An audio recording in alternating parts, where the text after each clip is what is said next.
नमस्कार दोस्तों, crime stories channel पर आपका स्वागत है। दोस्तों, आज जिस क्राइम की अजीबोगरीब कहानी को मैं आपको सुनाने जा रहा हूं, वो कहानी है पश्चिम बंगाल के नादिया जिले की।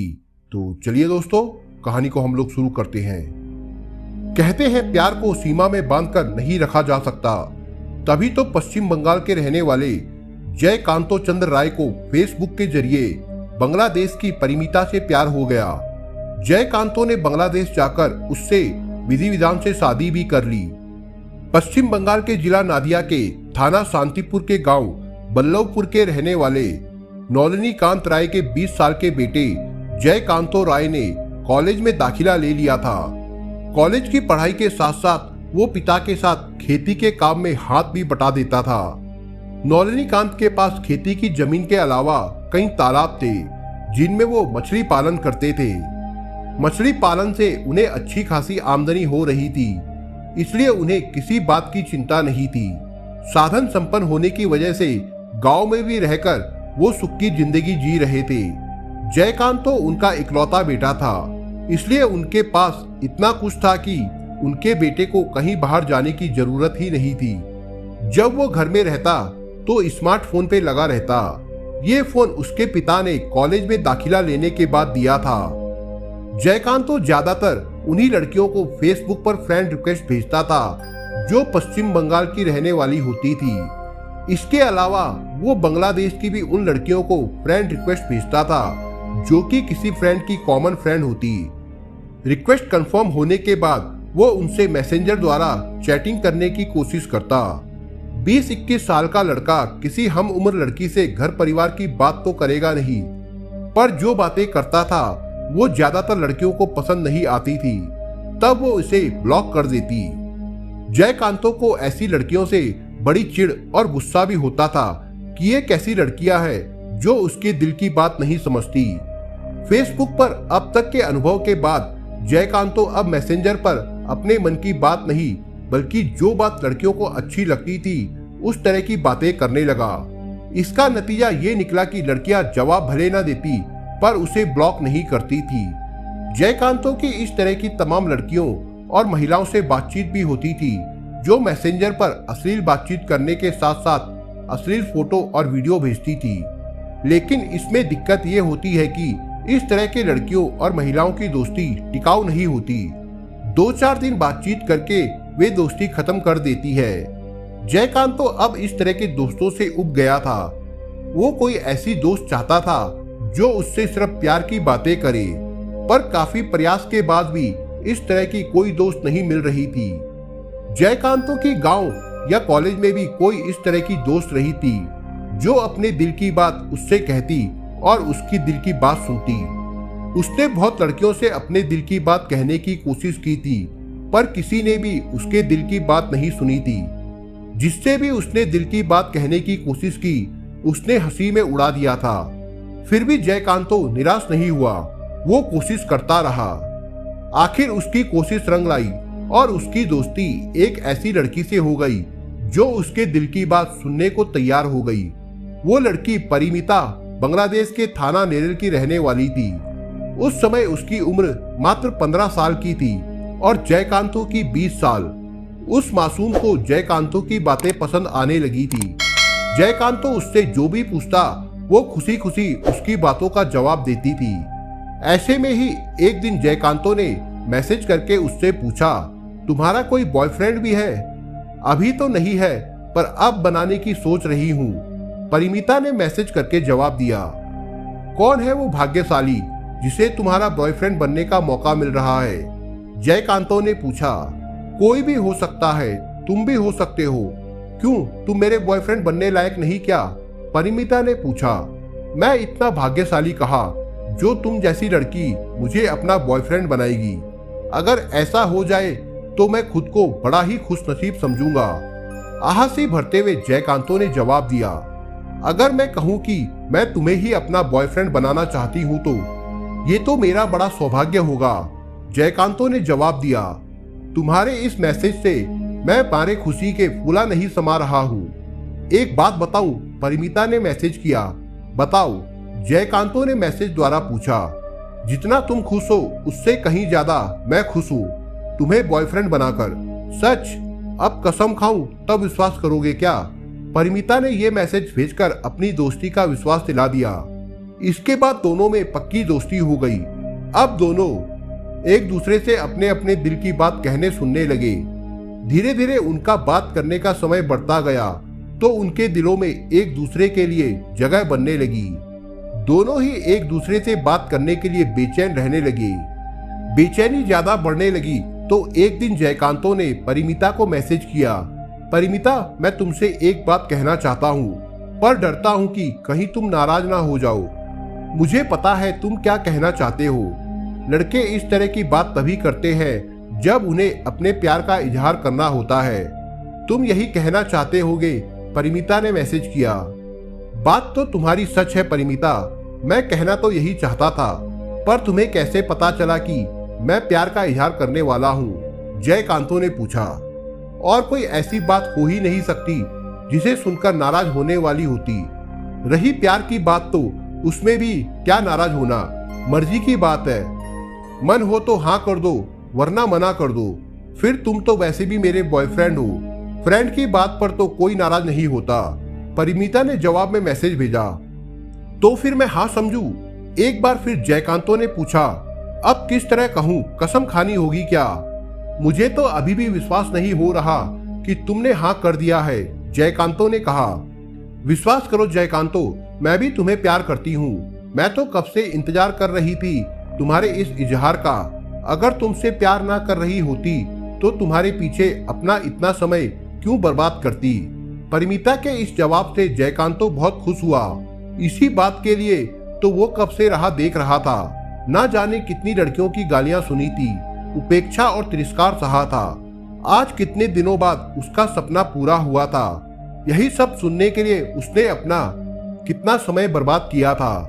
परिमीता द्वारा प्यार स्वीकार कर लेने पर अब जयकांतो फूला नहीं समा रहा था। भले ही परिमीता सीमा पार की रहने वाली थी, पर जयकांतो को इस बात की खुशी थी कि कोई तो है इस संसार में जो उसे प्यार करती है। इसकी वजह यह थी कि सोशल मीडिया पर ना तो कोई दोस्त होता है और ना कोई प्यार करने वाला। प्यार हो भी कैसे सकता है जिसे कभी देखा नहीं, जिसके बारे में कुछ जानते नहीं। उसने फेसबुक पर जो अपने बारे में जानकारी दी है वो गलत है या सही? ऐसे आदमी से दोस्ती या प्यार कैसे हो सकता है? फेसबुक के दोस्त सिर्फ कहने के दोस्त हो सकते हैं। इनमें ना कोई भावात्मक लगाव होता है और ना ही किसी तरह की संवेदना होती है। ऐसे में अगर जयकांतो को कोई प्यार करने वाली मिल गई तो वो सचमुच भाग्यशाली था। भले ही वो सीमा पार बांग्लादेश की रहने वाली थी। जब जयकांतो और परिमीता एक दूसरे को प्यार करने लगे तो दोनों ही एक दूसरे को ज्यादा से ज्यादा समय देने लगे। जो परिमीता कभी अपना नंबर जयकांतो को देने को तैयार नहीं थी, प्यार होने के बाद उसने तुरंत अपना नंबर जयकांतो को दे दिया था। फिर तो दोनों में लंबी लंबी बातें भी होने लगी। अब तक जयकांतो और परिमीता को फेसबुक द्वारा संपर्क में आए करीब 2 साल बीत चुके थे। प्यार की बात कहने में उन्हें 2 साल लग गए थे, लेकिन मनमाफिक परिणाम मिलने से उन्हें इस बात का जरा भी गम नहीं था कि उनका इतना समय बर्बाद हो गया। बेटे को हर समय फोन पर लगे देखकर नलिनीकांत सोचने लगे कि आखिर बेटा फोन में इतना क्यों लगा रहता है। ऐसा कोई रिश्तेदार भी नहीं है जिससे वो इतनी लंबी लंबी बातें करे जितनी लंबी लंबी बातें जयकांतो करता था। कोई भी बाप सोचने को मजबूर हो जाता। कई बार उन्होंने उसे रात में भी किसी से बातें करते सुना था। उनसे नहीं रहा गया तो एक दिन उन्होंने टोक दिया। बाप के पूछने पर जयकांतो ने भी कुछ छिपाया नहीं और अपने तथा परिमीता के प्यार की पूरी कहानी बताकर कह दिया कि वो उससे शादी करना चाहता है। नलिनीकांत को बेटे की शादी परिमीता से करने में कोई ऐतराज नहीं था। वो इसके लिए तैयार भी थे, पर परेशानी की बात यह थी कि वो सीमा पार बांग्लादेश की रहने वाली थी। उससे शादी करने के लिए उन्हें बहुत झमेला करना पड़ता, पासपोर्ट बनवाना पड़ता, वीजा लगवाना पड़ता। इसलिए उन्होंने बेटे को समझाया कि जब यही तमाम लड़कियां हैं तो बांग्लादेश की लड़की के झमेले में वो क्यों पड़ रहा है। पर जयकांतो ने तो परिमीता से सच्चा प्यार किया था, इसलिए उसने बाप से साफ कह दिया कि वो शादी करेगा तो परिमीता से ही करेगा, वरना शादी नहीं करेगा। इसके लिए उसे कुछ भी करना पड़े। नलिनीकांत मजबूर हो गए। ऐसा ही कुछ हाल परिमीता का भी था। वो भी जयकांतों के अलावा किसी और से विवाह करने को राजी नहीं थी। बात जब दोनों के घर वालों की जानकारी में आई तो उन्होंने आपस में भी बात की, इस मामले को कैसे हल किया जाए। अब वे इस बात पर विचार करने लगे। परिमीता के घर वालों का कहना था कि जयकांतो अकेला ही बांग्लादेश आ जाए, वे बेटी की शादी उसके साथ कर देंगे। उसके बाद जयकांतो दुल्हन लेकर लौट जाएगा। नलिनीकांत ने जब इस बात की चर्चा अपने कुछ दोस्तों से की तो सबने यही सलाह दी कि दस्तावेज तैयार कराने के झमेले में वो ना पड़े। रोजाना ना जाने कितने लोग अवैध रूप से सीमा पार इस पार आते हैं और ना जाने कितने लोग उस पार जाते हैं। उसी तरह किसी दलाल से बात करके जयकांतो को सीमा पार करा दिया जाए और वो वहां शादी करके उसी तरह दलाल के माध्यम से पत्नी के साथ सीमा पार करके आ जाएगा। नलिनीकांत को ये रास्ता ठीक लगा। वो अप्पू नामक एक दलाल से मिला तो सीमा पार कराने के लिए उसने 10,000 रुपए मांगे। जयकांतो को परिमीता से मिलने के लिए इतनी रकम ज्यादा नहीं लगी। 10,000 रुपए अप्पू को देकर जयकांतो 8 मार्च 2021 को सीमा पार परिमीता के घर पहुंच गया। परिमीता के घर वाले शादी के लिए तैयार थे ही। उन्होंने शादी की पूरी तैयारी कर रखी थी।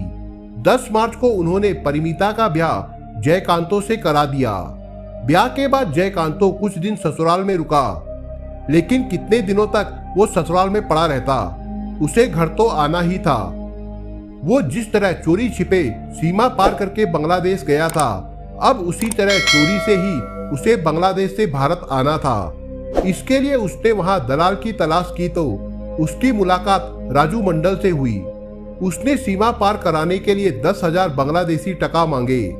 जयकांतो राजू मंडल को ये रकम देकर 26 जून 2021 को भारत की सीमा में घुस रहा था कि बीएसएफ ने दोनों को पकड़ लिया। दरअसल बीएसएफ की खुफिया शाखा ने मधुपुरा सीमा पर तैनात जवानों को सूचना दी कि कुछ लोग बांग्लादेश की ओर से भारत की सीमा में घुस रहे हैं। इसी सूचना के आधार पर बीएसएफ के जवानों ने करीब 4 बजे जयकांतो और परिमीता को भारत बांग्लादेश की सीमा पर गिरफ्तार कर लिया।